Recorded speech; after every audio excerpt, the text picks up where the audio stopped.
नमस्कार दोस्तों, मैं हूं दिव्यांश। स्वागत करता हूं आपका दिव्यांश बढ़ता रहे यूट्यूब चैनल पर। यदि आपने अभी तक हमारे चैनल को सब्सक्राइब नहीं किया तो चैनल को सब्सक्राइब कीजिए।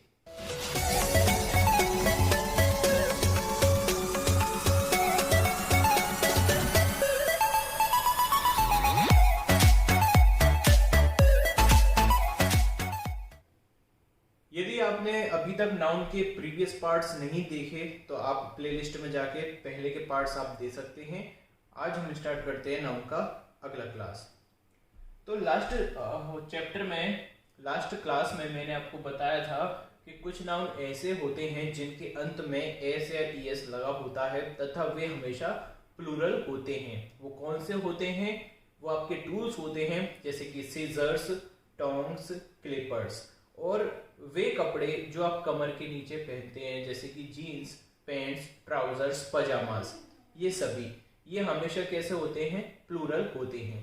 तो यहाँ पर मैंने एक एग्जांपल लिखा हुआ है, जैसे कि अगर मैंने बोला कि मेरी कैंची खो गई तो आप इसको लिखोगे माई सीजर्स आर लॉस्ट। आप इसमें माई सीजर नहीं लिख सकते क्योंकि ये हमेशा दो भाग वाला इंस्ट्रूमेंट है। जो भाग भी, जिसकी भी दो भाग होते हैं वो भी हमेशा कैसे माने जाते हैं? प्लूरल। जैसे आप चिमटा, चिमटा अगर आप लोगे तो चिमटा की भी दो भाग होते हैं, एक ये और एक नीचे वाला, तो इससे हम रोटी को उठाते हैं।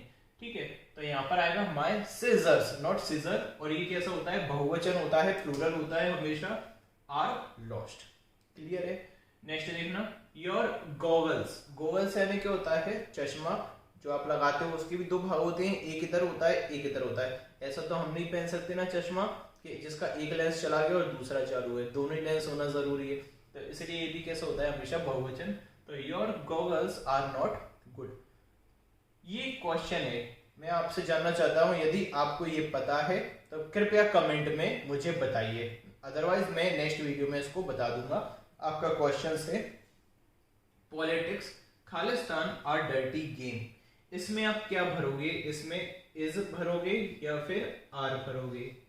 नेक्स्ट है मोदीज पॉलिटिक्स, खालिस्तान गुड। इसमें भी आपके पास ऑप्शन है, आपको इज या आर में से पुट करना है। तो मुझे कमेंट बॉक्स में जरूर इसके आंसर देना। ये है आपका क्वेश्चन नंबर फर्स्ट, ये आपका question number second. Let me check क्या आप पढ़ रहे हो या नहीं पढ़ रहे। तो अभी हम आगे करते हैं। जो आपके ऐसे नाउन थे जिनके लास्ट में ऐसे एस लगा होता था और ये हमेशा प्लूरल होते थे, इनको सिंगुलर कैसे बनाएं?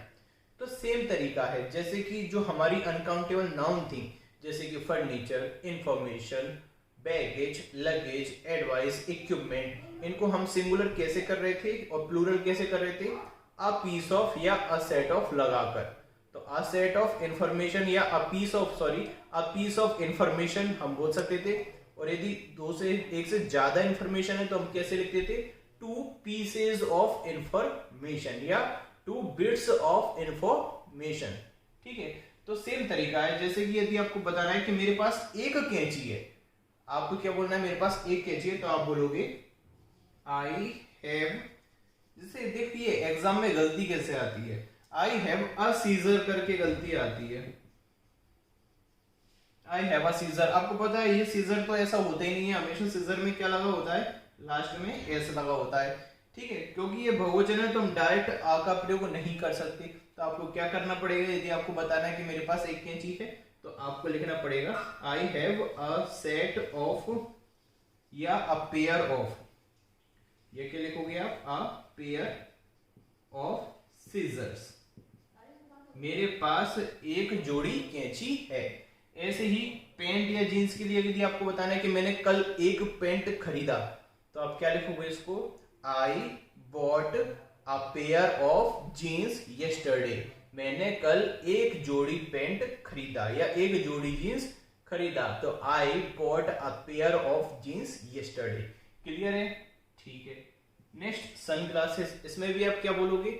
यदि आपको बोलना है, देखिए यदि आपको काउंटेबल भी करना है इसको, यदि आपको प्लूरल भी करना है तो आप कैसे बोल सकते हो कि मैंने, अगर मुझे बोलना है कि मैंने कल 5 चश्मे खरीदे तो मैं इसको कैसे लिखूंगा? I bought 5 pairs of sunglasses yesterday. आया समझ में? I have bought 5 pairs of sunglasses. यदि आपने एक खरीदा है तो I bought a pair of sunglasses. यदि आपको नंबरिंग नहीं करना तो आप सीधा बोल सकते हो आई बॉट सनग्लासेस। जैसे देखिए मैं लिख देता हूं, आपको क्लियर हो जाएगा सभी का। एक एग्जांपल लिख देता हूं, उसी से सब कुछ क्लियर हो जाएगा। जैसे कि मैं बोलूं, देखिए मैंने एक जीन्स खरीदा, I bought a pair of jeans, a pair of jeans. ठीक है, मैंने 3 जीन्स खरीदे तो आई बॉट 3। देखिए एक पेयर, पेयर तो सिंगुलर काउंटेबल है, कॉमन नाउन है, तो जब एक पेयर है तो 3 क्या हो जाएंगे, पेयर्स हो जाएंगे। 3 pairs of jeans. Is that clear? यदि आपको बोलना है कि मैंने जीन्स अकेला खरीदा तो आप सिंपल लिखोगे आई बॉट जीन्स। ऐसे ही सभी के साथ हम ऐसा प्रयोग कर सकते हैं। नेक्स्ट देखना, अ पेयर ऑफ या अ सेट ऑफ बाइनोकुलर्स, ये भी सही है, और सिजर्स भी सही है। दोबारा से लिख दिया मैंने। तो इस प्रकार से आप इसको सिंगुलर भी बना सकते हो और इसको बहुवचन भी बना सकते हो। ठीक है, जरा एक और एग्जांपल, इसको मिटा देता हूं मैं, एक एग्जांपल और बता देता हूं क्रिया के रूप में कैसे प्रयोग करेंगे। ठीक है, जैसे देखना, a pair of jeans, a pair of jeans costs 250 rupees। ठीक है, a pair of jeans costs 250 rupees। जो मतलब इसका है कि जीन्स के एक जोड़ी की जो प्राइस है वो कितनी है, 50 रुपए, सॉरी 250 रुपए है। तो आपको कैसे पता कि यहाँ पर देखिए कॉस्ट क्या होती है, वर्ब, कीमत होना। कॉस्ट का मतलब क्या होता है, कीमत होना। ये क्या है, क्रिया है, कीमत होना। देखिए ऑफ के पहले का क्या होता है, सब्जेक्ट। आपका सब्जेक्ट कैसा है, एक वचन, सिंगुलर। तो क्रिया में क्या लगती है, ऐसे एस का प्रयोग किया जाता है। तो वर्ब में क्या लगा है, ऐसे एस का प्रयोग किया गया है। यदि होता कि 2 जींसों की कीमत कितनी है, 500 रुपए, तो मैं क्या करता, 2 पेयर्स ऑफ जीन्स कॉस्ट, अकेला कॉस्ट 500 रुपीज। आया समझ में, ये क्लियर है? ठीक है, आगे बढ़ते हैं। यदि आप ये जो मैं पढ़ा रहा हूं, ये जितने भी आपके छोटे एग्जाम्स हैं, जैसे क्लर्क का हो गया, और भी जो एग्जाम्स होते हैं एमपीएसआई सब इंस्पेक्टर तक के लिए, स्टेनो के लिए तो ये बेस्ट है ही, उससे तो, और प्री के लिए सीजीएल प्री, मैं मेंस के लिए नहीं बोलूंगा, मेंस के लिए तो आपको एडवांस प्रैक्टिस करनी पड़ेगी बहुत ज्यादा, और वो तो जब आपको आराम से 1-2 साल हो जाएगा पढ़ते पढ़ते, तो आप खुद ही कर सकते हो इस चीज की तैयारी। ये जो चीज है और जो ये मैंने एग्जाम्पल लिखे हैं, इनमें से ऐसे सीजीएल प्री तक का तो पूरा ही आ जाएगा जितना भी मैंने लिखा हुआ है। ठीक है, और जो छोटे एग्जाम्स है, मतलब जो स्टेनोग्राफर, उसके लिए तो है ही ये चैनल प्रॉपर। इसके अलावा यदि आप इस लेवल की तैयारी करोगे तो इससे छोटे जितने भी आपके एग्जाम्स हैं, एमपीएसआई हो गया, फीडएसआई हो गया, क्लर्क हो गया, हाईकोर्ट हो गया, और भी जितने भी एग्जाम जैसे पटवारी वगैरह हो गया, जिनमें भी इंग्लिश आती है, उन सब का काम आसानी से हो जाएगा, रेलवे वगैरह का सभी का। ये जो मैंने एग्जाम्पल लिखे, इनको आप हूबहू अपनी कॉपी में उतार लीजिए, फिर हम इनको करते हैं। देखिए कंपाउंड नाउन लिखना, कंपाउंड नाउन लिखना, वे नाउन जो 2 या 2 से अधिक शब्दों से मिलकर बने होते हैं उन्हें कंपाउंड नाउन कहते हैं। लिख लेना, वे नाउन जो 2 या 2 से अधिक शब्दों से मिलकर बने होते हैं उन्हें हम कंपाउंड नाउन कहते हैं। जैसे कि देखना, गवर्नर जनरल, इनका केवल क्या आता है, सिंगुलर और प्लूरल फॉर्मेट पूछा जाता है, तो मैंने आपको लिख दिया और मैं समझा भी देता हूं। जैसे देखना, गवर्नर जनरल, तो इसमें यदि हम जब प्लूरल बनाएंगे तो जो मेन शब्द होता है, देखिए जनरल यानी होता है सामान्य, सामान्य का कोई अर्थ निकलता है क्या, गवर्नर, गवर्नर का मतलब क्या होता है, राज्यपाल। तो इसको जब हम प्लूरल बनाएंगे तो इसके रूट वर्ड में जिसका मतलब कुछ होता है, इसके रूट वर्ड में हम किसका प्रयोग करेंगे, एस का प्रयोग करेंगे। ये केवल मैं एक तरीका बता रहा हूं, ऐसा हर बार जरूरी नहीं है, लेकिन ये मैक्सिमम केसेस में ये फॉलो हो जाता है।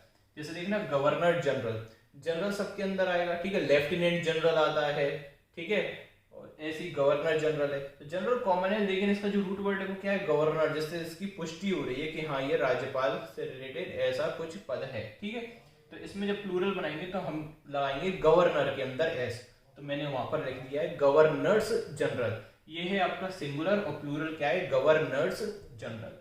नेक्स्ट देखना स्टेप सन स्टेप डॉटर। फिर देखिए स्टेप से आपको कुछ मतलब समझ में आ रहा है क्या, कदम होता है स्टेप का मतलब, नहीं आ रहा ना समझ में।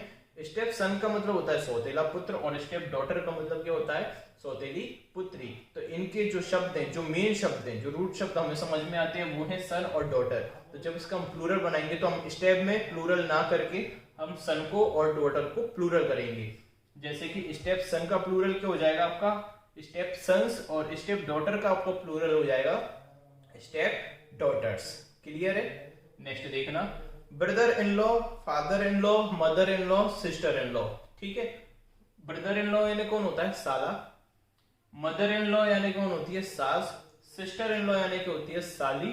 और फादर इन लॉ यानी क्या होता है, ससुर। ठीक है, तो इनका देखिए इन लॉ से कुछ मतलब समझ में आता है क्या आपको, नहीं आता। इन सब से आपको मतलब समझ में आ रहा है, ब्रदर मदर सिस्टर फादर। ठीक है, तो इसका जब हम प्लूरल बनाएंगे तो इनके रूट वर्ड्स कौन से हैं, ये हैं, इनमें हम प्रयोग करेंगे। जैसे कि ब्रदर इन लॉ का प्लूरल हो जाएगा brothers in law, mother in law का प्लूरल हो जाएगा mother's in law, sister in law का प्लूरल हो जाएगा सिस्टर्स इन लॉ, और फादर इन लॉ यानी ससुर, इसका प्लूरल हिंदी में होगा ससुरों, और फादर्स इन लॉ इसका प्लूरल हो जाएगा। नेक्स्ट देखना पासर बाय। पासर बाय का मतलब होता है राहगीर, गुजरने वाला, जाने वाला, घूमने वाला। ठीक है, तो इसका जब हम प्लूरल बनाएंगे तो पासर में हम एस का प्रयोग करेंगे, पासर्स बाय हो जाएगा, ना कि पासर बाइस। ये गलती भी आती है कई बार। नेक्स्ट देखना commander in chief. In chief से कुछ समझ में आ रहा है क्या है कमांडर इन चीफ, ऐसी तो बहुत सारी पोस्ट होती है इन चीफ वाली, लेकिन कमांडर से आपको समझ में आ रहा है। तो इसमें जब आप प्लूरल बनाओगे तो कमांडर्स इन चीफ का प्रयोग करेंगे। ठीक है, ये मैंने लिख दिया है, कमांडर्स में आपने प्रयोग किया है। नेक्स्ट देखना चीफ मिनिस्टर, प्राइम मिनिस्टर। तो इसमें जब आपको प्लूरल करोगे तो आप मंत्री के अंदर, देखिए यहाँ पर भी हमने चीफ में नहीं लगाया था ना एस, ऐसे ही यहाँ पर भी चीफ में नहीं लगेगा, कहां पर लगेगा, मिनिस्टर में। तो चीफ मिनिस्टर का क्या हो जाएगा प्लूरल, चीफ मिनिस्टर्स। ठीक है, नेक्स्ट देखना कोर्ट मटेरियल, कोर्ट का सामान। इसको आप याद रखना, इसमें हम कोर्ट को प्लूरल करते हैं। ठीक है, कोर्ट। देखिए मैं बता रहा हूं इनका कोई ऐसा कोई नियम नहीं है कि ऐसा फिक्स है, लेकिन ये तरीका है जिससे आपको याद हो जाए मैक्सिमम चीजें। ठीक है, तो कोर्ट्स मटेरियल इसको हम कर देंगे। अब ये थोड़े अलग है, man doctor, man advocate, women doctor और वुमेन एडवोकेट। इसको मैं यहां पर लिख देता हूं, देखिए आप ध्यान। कंपाउंड नाउन मैन या वुमेन से स्टार्ट होते हैं, जैसे कि मैन डॉक्टर, वुमेन एडवोकेट। इनका जब हम प्लूरल बनाते हैं तो दोनों को प्लूरल किया जाता है। जैसे कि मैन डॉक्टर को हम क्या लिखेंगे, MEN डॉक्टर्स। ठीक है, तो ये देखिए इसको भी हमने प्लूरल कर दिया और डॉक्टर को भी प्लूरल कर दिया। ऐसे ही सेम वुमेन को हमने प्लूरल कर दिया और एडवोकेट्स को भी हमने प्लूरल कर दिया। एक और चीज आती है जैसे कि मैन हेटर या वुमेन हेटर। तो इसको जब हम प्लूरल करते हैं तो देखिए केवल ये हेटर और हेटर या फिर लवर भी आ सकता है, मेन लवर, वुमेन लवर। इनको जब हम प्लूरल करेंगे तब हम इसमें मेन का या वुमेन का इसको प्लूरल नहीं करेंगे, हम केवल हेटर को और लवर को प्लूरल करेंगे। देखिए ये प्रोफेशन है, मैन डॉक्टर और वुमेन एडवोकेट, ये क्या है, प्रोफेशन है, व्यवसाय है किसी इंसान का। लेकिन ये कोई व्यवसाय नहीं है, ये क्या है, अवधारणा है, ये अपना नेचर है। तो इसमें जब हम प्लूरल करेंगे तो इसका प्लूरल हो जाएगा MAN और हेटर्स HATERS, मतलब कि इंसानों से, आदमियों से नफरत करने वाला। वुमेन हेटर क्या हो जाएगा, स्त्रियों से नफरत करने वाला। तो इसको जब हम प्लूरल बनाएंगे तो इसका भी वुमेन लिखेंगे सिंगुलर और हेटर्स को क्या कर देंगे हम, प्लूरल। आया समझ में आपको? तो ऐसे ही रेगुलर अपडेट रहिए, रेगुलर वीडियोस आपको प्रोवाइड की जाएंगी। और अभी तक आपने इनकम टैक्स वाला वीडियो नहीं देखा तो उसको देख लीजिए और ऐसे ही सपोर्ट कीजिए, इस वीडियो को शेयर कीजिए और सब्सक्राइब कीजिए हमारे चैनल को। धन्यवाद।